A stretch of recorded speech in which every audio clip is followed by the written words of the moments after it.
మాకు సంబంధం లేదు వీటితో అని చెప్పి పరిస్థితి వచ్చింది లాస్ట్కి. వాడు ఈ బెట్టింగ్లకి అలవాడు, వాడు క్రికెట్ బెట్టింగ్లకి. ముఖ్యంగా మీకు చెప్పేది ఏంటంటే ఇది దొంగతనం ఒక్కదాని గురించి కదా చెప్పేది. బెట్టింగ్ మీ పిల్లలు చూసుకోండి, ఇంట్లో ఏం చేస్తున్నారు. మీ పిల్లలు చదువుకుంటా ఉంటారు, వాళ్ళ ఫోన్లు కొనిస్తారు, వాడు ఏం చేస్తున్నా చూసుకోవాలా. వాడు క్రికెట్ బెట్టింగ్ హైదరాబాద్ బీటెక్ అయిపోయింది, వాడు చదువుకున్నాడు, మంచి ఉద్యోగం చేసుకోవచ్చు. ఆ బెట్టింగ్లకు అలవాటు పడిపోయి ఆన్లైన్ బెట్టింగ్ లో 50,000 ట్రిప్కి 50,000 వేస్తాడు ఒకేసారి. వాడు సొమ్ము కాదుగా, అలా డబ్బులు ముగిచ్చేసి అప్పుల పాలయ్యి మళ్ళీ ఏం చేస్తున్నాడు, మళ్ళీ దొంగతనాలు. వాళ్ళ దగ్గర తీసుకుంటే డబ్బులు బెట్టింగ్ వేసుకున్నాను, అది పోతే మళ్ళీ వీళ్ళకందరూ ప్రెజర్ చేస్తారు కాబట్టి ఏదో దొంగతనం చేసి హైదరాబాద్ నుంచి వచ్చాడు విజయవాడ, ఆ బైక్ రెంట్కి తీసుకున్నాడు, వచ్చాడు సింపుల్ తీసుకెళ్ళి తెల్లారని వేసాడు. ఇక్కడ 19 చేశాడు, 29 ఉదయం అమ్మేశాడు.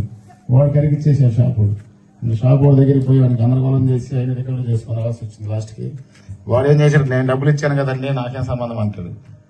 వాడేం వస్తువులు ఊరికే తీసుకోలేదు కదా, తీసుకున్నా కానీ ఇప్పుడు వాడి దగ్గర నువ్వు తీసుకో, మాకు సంబంధం లేదు, నువ్వు గోల్డ్ నీ దగ్గర అయిపోయింది కాబట్టి నేను ప్రెజర్ చేసి తీసుకొచ్చాను వస్తువులు. అది పరిస్థితి. అంత కష్టపడాల్సి ఉంది కాబట్టి మీరు